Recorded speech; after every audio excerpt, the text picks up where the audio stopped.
Hi everybody, I'm Tim from troutandfeather.com and welcome to my first ever Q&A session on YouTube. You got to ask all the questions and I get to answer them, so we will see how this goes. Stay tuned.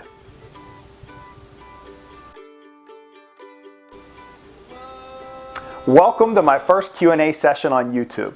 To kind of share with you how this video came to be, I was recently interviewed on the Wet Fly Swing podcast by Dave Stewart. It was just a blast. It was so much fun, and we were able to kind of go back and forth, and he controlled the questions, so it was a little bit interesting, and I really had to prepare myself for that. So what I did was simple. I basically immersed myself into fly fishing and fly tying podcasts, more the fishing than the tying, and I realized that they were just addicting. I started listening to them to and from work, if I was going fishing, if we were taking a family trip. And the one thing that I really noticed that was really different about podcasts than my YouTube videos is that for a podcast, the person that was really controlling it had some flexibility to ask the individual being interviewed. Versus for my YouTube videos, I basically control all of the questions, the content, and everything along the lines. People ask questions down below in the comments section, but they're really kind of based on my own opinions and my thoughts and everything kind of going in that direction. So I decided, how can I kind of make a YouTube video that could be similar to a podcast, hence the Q&A session. So the one thing that you can do is you can listen to this as you're driving back and forth to work. You're not going to miss anything by not seeing it. I'm going to mention links during this video, and you can kind of scroll down and check them out in the description later on. If you have a data plan, make sure it covers a YouTube video, because I don't know if YouTube videos are downloadable like podcasts tend to be. So if you are driving, I hope you're having a lovely drive, and let me kind of share with you one final thing. I've switched out my coffee mug to my mug full of ice water because I'll be talking a lot. I have all of my questions ready. There's 6 pages full of questions. Don't worry, I have my notes in here as well, so I'm not going to just go through everything. But finally, remember that everything that I'm going to share with you is based on my own experiences. It's based on my own thoughts, my own opinions, what I've learned at the Vice, what I've learned on the water. It's probably going to be different from a lot of yours as well, and we're probably going to disagree on some things, and that's okay. In fly fishing, we all have kind of different goals in it, in both fly fishing and in fly tying. So for starters, if there's anything that you're thinking, geez, I had a different experience, please leave it down below in the comments section, because that's where kind of this community grows, where we can have that conversation and continue the dialogue. But with that said, let me share some of these questions. They were collected from all over the place, and just to kind of put this in perspective, I'm recording this in July 2018. The first question is from Patricia Pezza from Facebook. Hi Patricia, how are you doing? She asks, what's the difference in slow, medium, and fast action rods? And if you are a beginner, what action would you recommend starting out with? Well, Patricia, for starters, thanks. I hope everything's going well with you. The first question I would probably ask is, what species are you going after when we're talking about rods? Because if I was going to kind of get into trout, I'd probably steer you in one direction. If I was saying, hey, do you want to go into saltwater? I may steer you into another direction, but kind of let me break it down. First of all, whenever we're talking about a slow, a medium, or a fast action rod, basically imagine if whenever you're wiggling that rod, how fast does it flex and come back to its starting point? Whereas a slow one, it may use a slower pendulum, versus that fast action rod, as soon as you wiggle it, it's right back and true in that 180-degree line. So that's kind of the main difference. Whenever I think about them, though, I think about them from a rod building perspective. I've built bamboo fly rods over the years, I've built some graphite rods, and I've bought a lot of fly rods as well. So if I was going to steer a beginner in one direction and we're going to go trout, the first thing I would probably want to say is, do they want to do nymph fishing or dry fly fishing? Even though we can kind of accomplish the same, but you're going to notice with a lot of rods out there right now, they are really just getting situationally specific. So for tight line nymphing, you can buy a certain rod. If you're going to go dry fly fishing, there's a certain rod for you. And it seems like that generic rod is almost disappearing. It doesn't have to, but if you start watching the catalogs and online, it almost appears that way. So if I was going to steer a beginner in a direction for trout fishing, I would say let's pick that middle ground, the medium action rod. What's nice about the medium action rod is it still delivers enough oomph if you have to get a fly line out there. However, it's not super fast, and if you go to set the hook and you have a really hard hook set, it's going to protect your tippet a little bit. So I hope that makes a little bit of a sense. If I was going to go saltwater, I'd probably say I would want something a little bit faster, but then the tricky part is with a lot of beginners, it's tough to get the feel of the rod. And when you first start casting, you can't really move forward or back until all that line is cleared. And there's kind of some tricks. You can watch it go behind you and watch it go forward and watch the line unroll. But as you start to develop your casting habits, it really turns into a feel thing. And whenever you have a slower or a medium action rod, you can really feel that rod loading and unloading in a sense. And by having that feel for it, it really helps beginners out. So I would definitely kind of steer you down in that direction simply because you can kind of get a better feel of the rod. Finally, I would definitely recommend if there's a fly shop around, go to a fly shop. Every fly shop I've ever been to has just reels with line on them, and they'll allow you to throw them on a number of different rods so you can just start to pick them up and say what's going to work for you. So I hope that makes some sense, Patricia. If you need anything else, by all means, contact me. You know how. Next question is from Ryan Rosendale. This is from Facebook. Hey Tim, a question for the Q&A. Now that the weather is warming up and a lot of folks are turning their attention to warm water species, what advice do you have for catching pike on the fly? I've done very well this year with largemouth and chain pickerel. They love the gurgler pattern, so much fun in the kayak. But I'm hesitant to target pike without really knowing what I'm in for as far as leader setup, fly choice, what water conditions to target, etc. Cheers. Well, thanks, Ryan. It's cool to know that you target chain pickerel, which are different from northern pike, even though a lot of people get those confused. So I'll take you through my setup. I'll talk through my experiences with pike because they are a blast to catch. Definitely in the spring, kind of early summer. I'm not going to say we're past the season when I typically fish for them. I definitely fish for them in the summer, but more early summer. So I hope this is still relevant by the time I get to it. So for my setup, and I have some notes here, I use an 8-weight rod. I just like to be able to punch a lot of those flies into the wind. I'm thinking about purchasing a 9-weight rod because I do some saltwater stuff, some striper stuff, but right now I've always fished for them with an 8-weight. I prefer a floating fly line. For the leader, I'll tell you a really simple way to do this. Go out, there's a leader made by Rio. It's called the Pike and Muskie leader. It's about 7.5 foot long. I would recommend somewhere around 20-pound test. And what's nice is it comes with 2 selections. You can either have knottable wire or wire that attaches to a snap link or something that can basically connect directly to the fly. And what's nice about that wire end, because pike have teeth, they can't bite through that. Now I've caught pike on a heavy monofilament that they haven't been able to bite through. However, I would say just hedge all of your bets. Go with a leader like that. It's already pre-tied. I think they cost around $10 or so, maybe a little more. But it's nice. You don't have to worry about anything for your leader. It's done. You have that wire.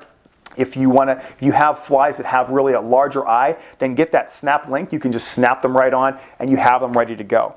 For the flies, I look for flies that have a lot of movement and maybe a little bit of weight. You talked about the gurgler pattern. I love it too. I've tied some large gurgler patterns with kind of large marabou or bunny tails for pike. They work well. Chuck Furimsky tied a fly on my channel. I'll put a link below. It's called the turbo tail. Awesome fly. He also ties the turbo tail with a popper at the head. I'm trying to convince him to get on my channel to tie that one. I'll be recording him soon, and there's another one he wants to tie, not that one, but I really want him to tie that one. But look at his turbo tail. It's got a lot of movement. It's a great one. I love to fish zonkers as well. They're great, except they get really, really heavy once they start absorbing all of that water. So make sure you're able to cast. It's tough to cast those all day. Final fly that I like to go for is something that's an articulated streamer. We're talking something like Blaine Chocolate's Game Changer. The Game Changer is just a great fly, has tons of movement, and you can tie it with really lightweight materials. Or if you're going to just tie your own articulated streamer, tie it with something that really some type of material that can make it appear like it's a much larger fly. It has lots of movement and it'll be a little easier to cast. But basically, I like that floating fly line. I like to use lighter flies because whenever I make those casts, I like to see the pike come out, chase the fly, and I love to see the take. So that's why I tend to go that way. I fished sinking lines in the past, but I'd much prefer to see it on a floating line if I can.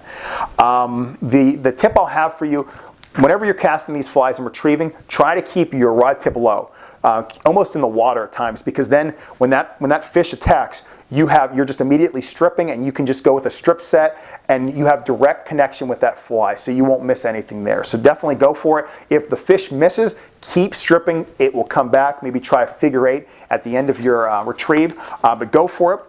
I think you also asked about locations. Whenever I fish for a pike, I fished for them in numbers of places, Canada and Pennsylvania, the two most prominent. In Canada especially, we were in a boat or kayaks, and we would look for kind of the backs of bays, we would look for weed lines, and we'd look for edges along those bays where a little bit of water came in. So right where that mouth opened up into the bay, and we're talking just trickles of water, we would cast all around those locations, and we catch a lot of pike in that style of location because they would just attack those bait fish that would be around that little edge right there. So by all means, go for it there.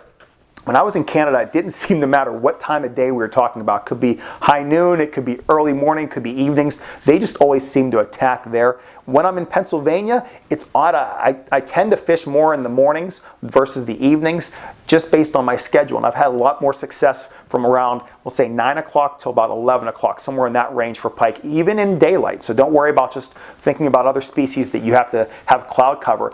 They seem to really attack well in daylight. So always look for those weed lines. I think I said where water comes in. And the other tip I'll give you, pike, especially a lot that I've caught over the years, have been really slimy. So you may want to have a pair of gloves that you can slip on whenever you're handling them. And also be careful around their mouth because they have teeth. They are sharp. There are some gloves out there that will kind of stop their teeth from penetrating. So consider something like that. I know there's a tool that you can stick in their mouth and it keeps it open. I've used it before. Sometimes I feel like it does damage to their mouth, so I really would shy away from that. But just have a pair of pliers ready and just make sure you keep your hands safe when you're dealing with them. But good luck, Ryan. Keep me updated. I hope to hear that you did well with those pike. On to the next question from Jason Marshall. He's a subscriber to the Trout and Feather email list. Thanks, Jason. Hello, I'm new to fly fishing and fly tying, and I was wondering, how do you tie soft tackle? For some reason, every time I try it, it doesn't look good. Well, Jason, first of all, welcome to fly tying, welcome to fly fishing. I know you're going to love both. Soft tackles are a lot of fun to tie and to fish, though there definitely are some nuances. The first thing, let's make sure you're selecting the right feather. The feathers that I like to choose are either Hungarian partridge or hen saddle feathers. For Hungarian partridge, I like to select the feathers that are along their breast or along the neck. Those ones tend to be a little bit smaller. I base the feather on it's the size of the fibers going out the side. Basically, I want those fibers to be about the same length as the body or the hook shank, or maybe a little bit longer for the fly. Now, once I have that fiber or that feather selected, what I do first, imagine I just took it off the Hungarian partridge skin, and I'm looking at the outside of the feather, the side that faces out, kind of the shiny side. I'm going to strip off half of the fiber. So basically the whole way down the left side, I'm going to take those off of the stem. So I'm left with just half the fibers. At that point, I'm going to grab the feather by the tip and kind of stroke the other fibers back. So now I have this little, almost like a V notch at the top. That's my tie-in point, so I tie it in there. I trim off that little excess. Now I have kind of the whole feather leading the whole way down to the butt, sticking off. I attach my hackle pliers. I make 2 turns, sometimes 3, but pretty much always around 2.5 turns. I tie it off, trim the butt, and that's my soft tackle. Now let's kind of go into that, and I'll kind of reason my way through why I make those decisions. For soft tackle flies, I really like them to be very sparse. That's the reason why I strip off half. Whenever I used to leave all those fibers in there, it just felt like there were so many and they were kind of going in different directions, and I really just want a few fibers that are moving in the water. Let's see, next I talk about tying it in by the tip. That's how I've always tied them in. I've tied them in by the butt before, but what tends to happen is that it really builds up the head of the fly a little too quick. So by tying it in by the tip, you have really kind of that fine stem up there. Now sometimes it will break off. That's just kind of what happens whenever you kind of play by tying it in that way. The other little tip that I can give you, whenever you're building up a thorax, make sure you have a healthy thorax behind your tie-in point, because imagine that kind of the ball of the thorax. Then whenever your soft tackle fibers get wet, they kind of go over that, and instead of completely enveloping the fly, they're able to just kind of move at their tips a little bit more around the fly. It works really well, so don't hesitate to build up that thorax a little bit. It will keep your feathers kind of moving in the water. And then finally, the hackle pliers. There's a pair that I've been using in my videos for years. They're called the Stonfo Elite Hackle Pliers. They're the gray ones, not the micro ones. I have the micro ones. I don't like those ones as much. The gray ones I use for everything. They're really nice because they're very secure. They're not necessarily forgiving. I mean, if you pull, it's going to pull the feather and something's going to break, but they don't really release the feathers, or at least not for me. So I would check out a pair of hackle pliers, maybe something like that if you're having any problems whenever you're grabbing onto them. The last piece of advice I can kind of give you, or the last recommendation, if you look down in the description of this video, I have a link to a fly called the Birds of Prey caddis. It's a great fly. It's worked really well over the years, an excellent caddis fly imitation, but in it I use a Hungarian partridge, and I tie it in and I basically explain, or I show what I just tried to explain now. So hopefully you can watch that video and it will make more sense. But Jason, stick with it, good luck, and keep me updated on your journey through both fly tying and fly fishing. All right, we're on to the second page. This one's via email. Why am I having a hard time tying caddis? The deer hair looks great until I really try and lock it in. As soon as I go to tighten it, it spins off the side. Thanks, Danny Lease. Well, hi, Danny. Thanks for the question, and I love tying with deer hair, with elk hair. I love them. Let's just make sure we have everything kind of under control. First of all, make sure you're selecting the right hair. I'll put a link to a Kelly Gallup video down below. Kelly does an awesome job with deer hair, with elk hair, with hairs in general. So I'll kind of give you that link. So check that out. Whenever I'm selecting a piece of hair, a deer hair will say, a piece of their hair, I want to make sure it's really fine, and I want to make sure whenever I put a piece of white paper behind it, I can see all of its tips, really fine, a very small piece of black there at the tip. So that's what I look for. I don't like to have a lot of under hair in there. Whenever I go to cut the hair, I'll just take out a nice clump, not too much, but just a nice clump of hair. I'll clean it out with a comb. I'll basically hold it by its tips. I'll brush all that stuff out. Then I'll put it in a stacker. I'll stack it once. I learned this little tip from Kevin Compton whenever he tied his double duck caddis with me. Then I pull the hair out a second time. I pull it out, I guess, for the first time out of the stacker, trim the butt ends, put it back in the stacker, and stack it a second time. Then I'm ready to tie. Whenever I pull it out, I want to just pull it out once and just line it up, make sure it's where you want it. And once you have it sitting on top of that hook shank, I like to make sure that all the hair is above the hook shank. Now make sure you have a thread base or something already there, because if you're going to kind of lock this in on, we'll say, a metal base, sometimes it will really just tend to spin around your hook. So make sure you have a thread base or some type of dubbing already established as the base. What I like to do is make maybe 2, sometimes at the most 3 wraps around it, and whenever I pull, I want to pull straight down. So just kind of a loose wrap up and just kind of a firm wrap, like 1, 2, 3, and then pull straight down. And I hold it with pressure with my left hand as I'm pulling down. So what kind of sounds like it's happening to me is you're kind of pulling down, you may be releasing that pressure, and as you're pulling down, it's trying to pull the hair around the hook. It sounds like that's what's going on. Sometimes people are hesitant to really pull down. I get it. If you're using a really fine diameter thread and you have a big clump of deer hair, it's not going to always work. I see some tyers, I've seen them over the years use GSP thread, a really fine diameter gel spun thread, because you can really bear down on it. And instead of allowing those fibers to spin, you just really just pull down and they're locked.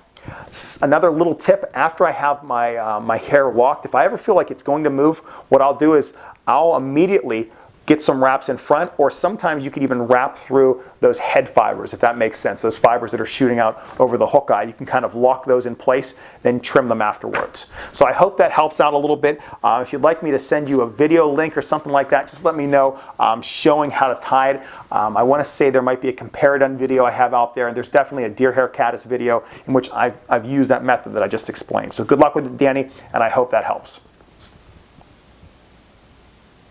Our next question is another fly tying question. This is from Boris A. Karaman, MD. Hi Tim, are there different ways to design a fly so that the hook point rides up while fishing the fly? Is it just weight, such as dumbbell eyes, or are there other characteristics of a fly that help achieve this? Keep up the great work, Boris. First of all, thanks Boris, I appreciate the kind words. For starters, I use a lot of flies in which the hook point rides hook point up. We're talking a jig style hook. So if I was going to tell you my first go-to, it's a jig style hook with a slotted bead, because that will really just almost automatically invert the hook, which is what I think you're going for. You can buy some materials. There are some heads by Flymen Company that whenever you put it on a streamer, like an articulated streamer, based on the way you put it up, or you put it on the fly, that will immediately allow the hook point to ride either up or down based on what you're going for. But yeah, to kind of get back to what you asked, weight is definitely the easiest. So we have jig hooks. You can put more weight on the shank. You can use dumbbell eyes, etc. There are some scud pieces of weight that I think you tie on and they automatically help to invert as well. So by all means, weight is the easiest. But if you kind of think that through, something else you can do is whenever you're creating a fly, think about putting the heavier materials on top. So basically, if your hook point is down, it's in your vise, put those materials that will absorb more water on the top of the hook shank, and then the lighter materials on the bottom. And that will also help to do that, because if you have those, I don't want to say water shedding materials, but basically something like that that are on the hook point side, then the heavier side, it's going to naturally try to invert it on its own.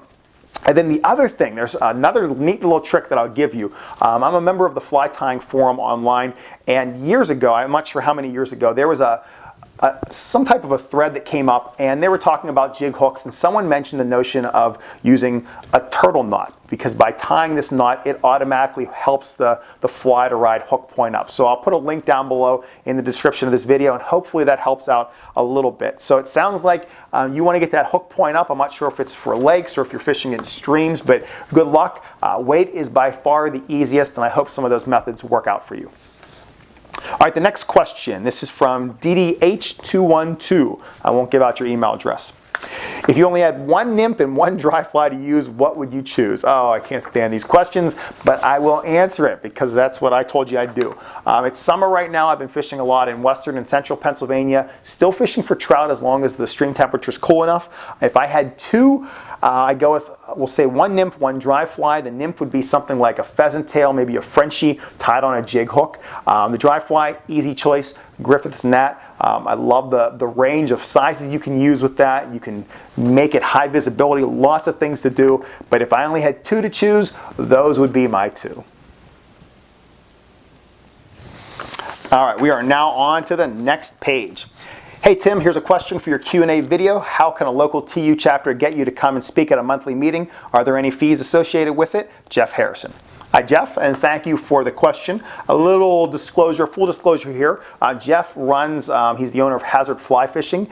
He is a sponsor of my videos. I use a lot of Hazard Fly Fishing beads. So I just talked about beads with Boris. By all means, check out Hazard Fly Fishing and give Jeff a shout out. So Jeff, thank you for the question. Short answer, yes, I do a lot whenever it comes to speaking. It's tough for me to get to a lot of TU or trout meetings simply because I made kind of a promise with my wife to say I do no more than one speaking event per month. So if you can book me far enough out, that can definitely work. There are fees associated with it. Basically, I give fly fishing and fly tying demonstrations, presentations, and I can also kind of teach a class depending on what you're looking for. Again, fly fishing or fly tying. The fees are really simple, pretty straightforward. There's just a fee for the presentation, and there's also something associated with travel if it's kind of out of my range. I'm in Western Pennsylvania. I get emails all the time from people saying, hey Tim, can you come out and meet with our chapter in a couple weeks? It'd be really great. And they're from Michigan or Montana, and they don't realize that I'm in Pennsylvania. So there is a travel fee associated, which makes it kind of difficult. But otherwise, look for me at a lot of the fly fishing shows, the International Fly Tying Symposium, and on YouTube. Thanks, Jeff. All right, next, a question from Bruce Van Sickle. Tim, I've watched your fly tying videos for a number of years. They're great reference videos. My question is it best to use microfibbits or Calde Canard fibers in tying size 12 or 14 BWOs, blue wing olives? Also, snowshoe rabbit is difficult to find. Any ideas? Thanks for your response, Bruce. For starters, Bruce, you asked about the BWOs. Are you talking about the tail or the wing? If you're talking about the wing, I love CDC, no question. If you're talking the tail, microfibbits then, especially if we're talking dry flies. If we're talking about emergers, then I would use neither one of those, maybe CDC, but I would go with something like an amber colored antron for the tail to kind of represent the trailing shuck behind the blue wing olive. Great material so far. Snowshoe rabbit, in short, keep looking. It seemed like a few years ago there was a shortage of really quality snowshoe rabbit. There's always a shortage of any quality natural material, so there's no question about that. But I would call or email some fly shops. I don't want to give out one recommendation over another. Years ago, I bought a number of really high quality snowshoe rabbit I've held on to it. I use it occasionally, not as much as I used to, but I know what you mean. Keep looking. You will find it. I promise you. And if you find some, let me know. Good luck, Bruce. Our next question is from Shrimptail3. What knots do you use making a saltwater leader and attaching tippet? Thanks, Sandy. Sandy, thanks for the question. I've been saltwater fishing a little bit more often than not over the last few weeks, so I'll share with you my system, if you want to call it that. I'm hoping there are others that do a little bit more saltwater fishing than me, so by all means, for anyone else, share your systems down below in the comments section, especially how you connect your leader to your tippet. So for mine, Sandy, whenever I'm out, I tend to use sinking fly lines more than floating fly lines. Whenever I'm using a sinking fly line, I attach my leader, we'll just say 20-pound test, directly to the fly line. I'm going to use a nail knot if I can. Otherwise, if the fly line already has a loop in it, I'll use the perfection loop into my leader, and then I'll go loop-to-loop connection. I don't prefer that, so I prefer the nail knot if I can. Then I just run straight 20-pound test, we'll say around 4 feet of it to the fly, and I'll attach the fly with a non-slip loop knot. I was able to fish with my buddy Chuck Ferimsky just a couple weeks ago. We were going out for stripers. He had all of his rods rigged, all flies already attached. He was extremely organized, maybe OCD. Don't tell him I said that. And I quickly peeked at a lot of his rigs, and almost every one of them had the same non-slip loop knot. It works really well attaching the fly because it allows the fly to move just a little bit more. Now you asked specifically about leader to tippet. So there's two that I'll recommend. One is the double surgeon's knot. It's nice to attach that leader and the tippet, especially if they're different sizes together. So that's one that I would go with. And the other one, I would tie just a perfection loop in both and then attach them with a loop-to-loop connection. For some reason, I don't love loop-to-loop connections. It just bugs me seeing that big thing in my line, but they can be fast, they can be really easy. So if I'm out and if I'm fishing and I'm in a hurry, that's what I'll use. So I hope that helps, Sandy. And again, for anyone else, mention any thoughts you have down below in the comment section. The next question is from Ray Albertson. Being new to fly tying, what style fly would you recommend in the Appalachians? And how do you stay motivated in tying when the season is over? Ray, thanks for the question. Questions, I really like those. For the Appalachians, I haven't fished there a lot, but what I do know about it, and the couple times I fished there, for our style of fishing, we were going after native trout, smaller trout, and we were fishing mainly dry flies. So if I was going to tell you a style, I would say, because I love dry fly fishing and we were using bamboo fly rods, I would stick with something like a high floating dry fly, like a humpy or a stimulator. So I would say go with those. If you're going to go nymphing or you're going to go streamers, then that's kind of different. But if you're able to do it with a dry fly, I would say go for it with a dry fly. Otherwise, I would probably say do something like tightline nymphing, or I would go down the nymph range, kind of down in that game, because those fish really, they love to take nymphs. However, depending on your casting and everything, it can be a little tricky, and it's really neat to just see them just engulf that dry fly, somewhere around a size 12, size 14. Your next question was, how do you stay motivated? That's a really good question because it can definitely be tough. The couple things that I always do that kind of help to self-motivate, I always love to refine my fly boxes and just come up with different ways to organize them. So that's one thing. It seems like over the last few years, I've been constantly changing my vests, and because of that, I've been changing what I've been carrying. So that's caused me to kind of question a lot of the flies that I've carried and forced me to retie some. I love to check out social media, especially Instagram. I love to just scroll and check out all the flies being tied. So that's something that really motivates me. And finally, I love to just learn new styles because there are so many different styles out there, like tightline nymphing, like articulated streamers. And by learning a new style, it's forced me to kind of up my game. I'm constantly practicing for the videos because whenever I'm creating fly tying videos, I want to make sure my techniques are at least as up to date as I can get them. So by kind of researching those new styles, it forces me to stay motivated in a sense.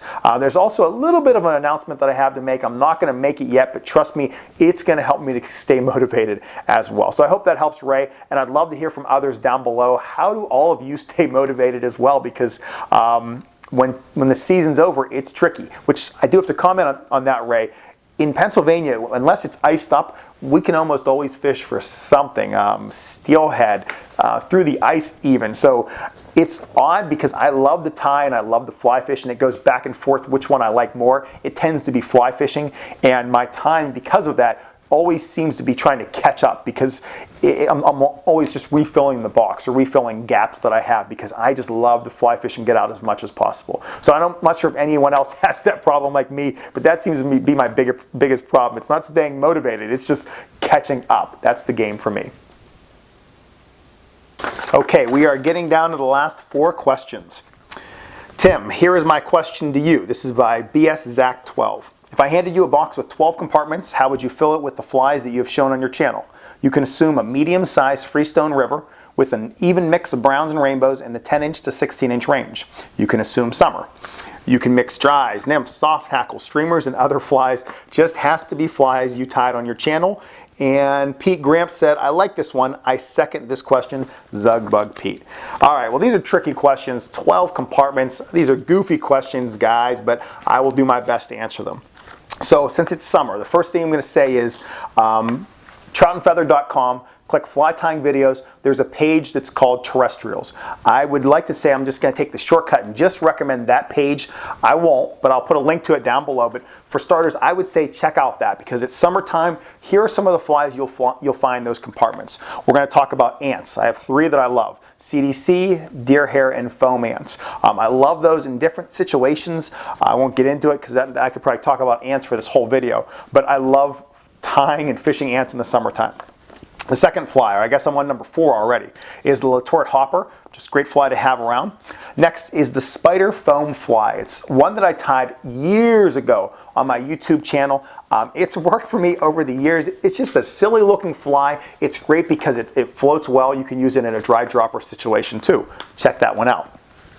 Next one's an obvious one. It's Griffith's Gnat. I just love that. It's been a great fly for me for so many years in different situations on a lot of finicky fish. That's something I throw over them when they're rising and they take that. And if not that one, then I'll refer you to the Foam Wing Midge. You can also find that one on that page. This is another silly fly.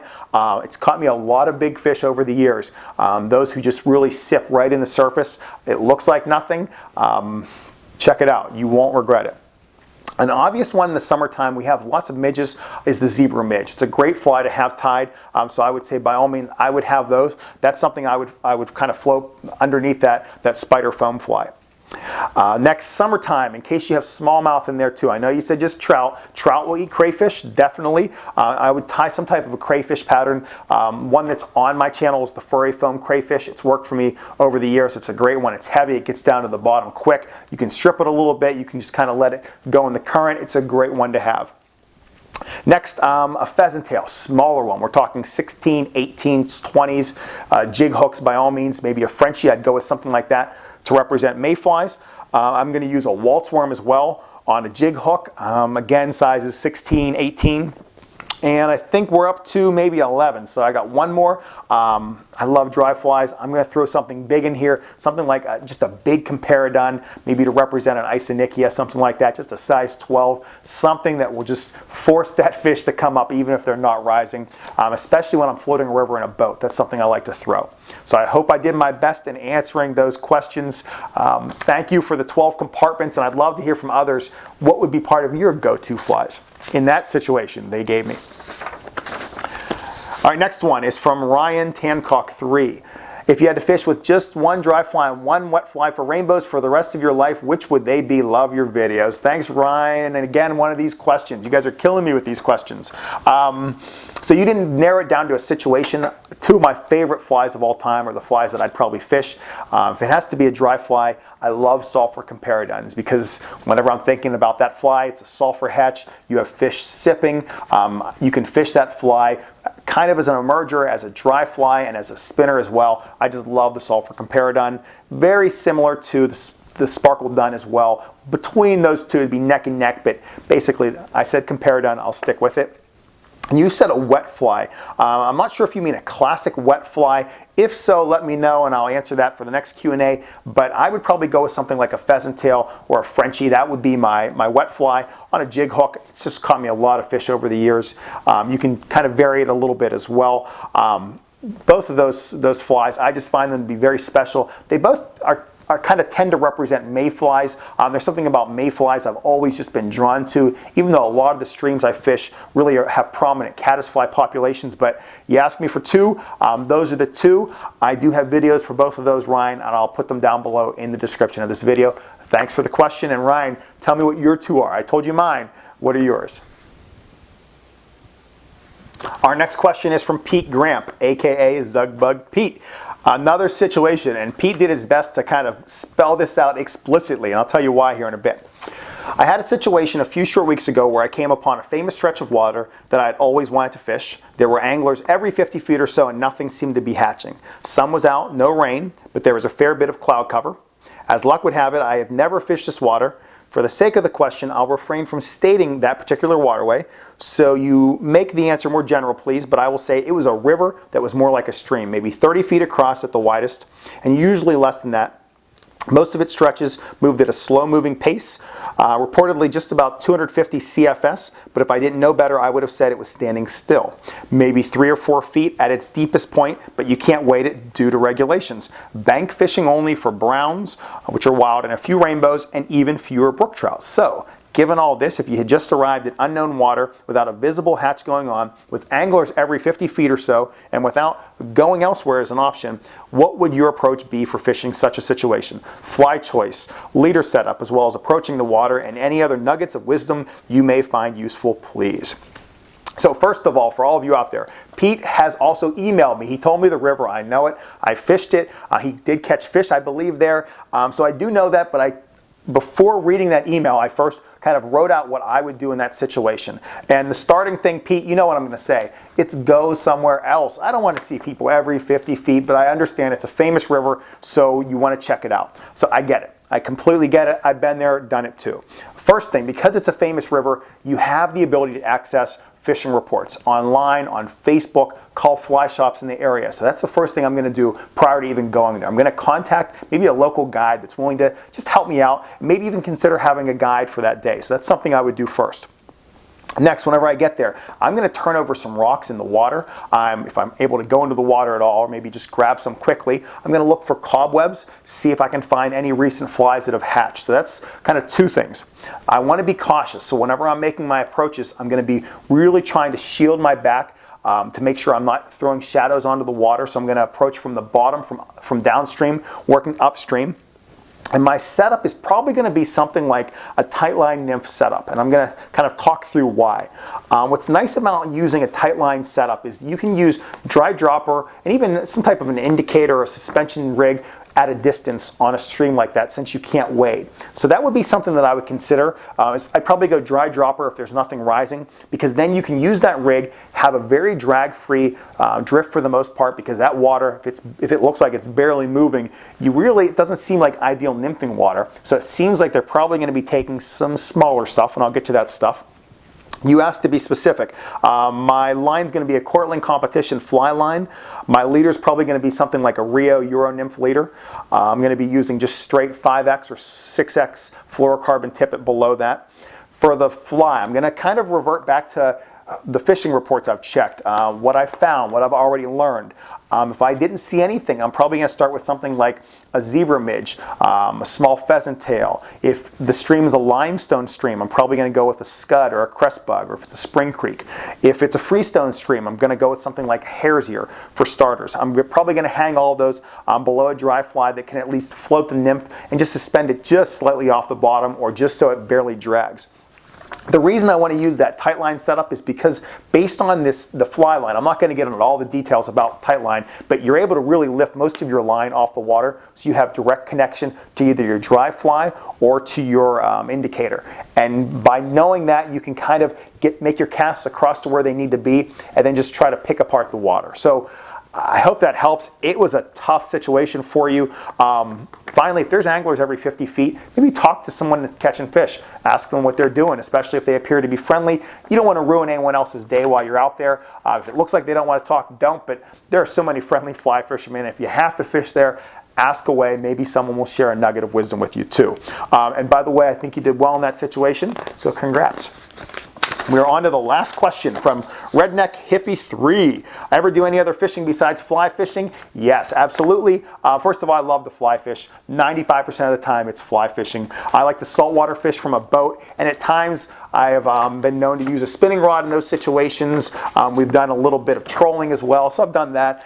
In Canada, when I fish for walleye, I've used a spinning rod, and locally with my dad and my brother-in-law, a spinning rod for stripers and largemouth bass. But more than likely, if we ever run into each other, Redneck Hippie, I'm going to have a fly rod in my hand. So yes, to answer your question, I do love fishing in general. If I had to choose one, I think it's obvious. So I got through all of your pages of questions in this first Q&A session. Thank you so much for sending those to me. I'm not sure when the next one's going to come out, but just follow me on Facebook, on Instagram, follow Trout and Feather. You can sign up for my email updates by going to troutandfeather.com. Scroll down on the homepage and put in your email, and then you'll find out when my next Q&A session goes, assuming this one went well for all of you. I hope you kind of understood where I was coming from. Not all of you know necessarily my background, but I hope some of my experiences and my own thoughts and my own ideas help to kind of pull all that stuff together. But again, thank you so much for asking those questions. I need to drink some water now. My throat is definitely parched. But again, thank you everybody, and I'll see all of you soon.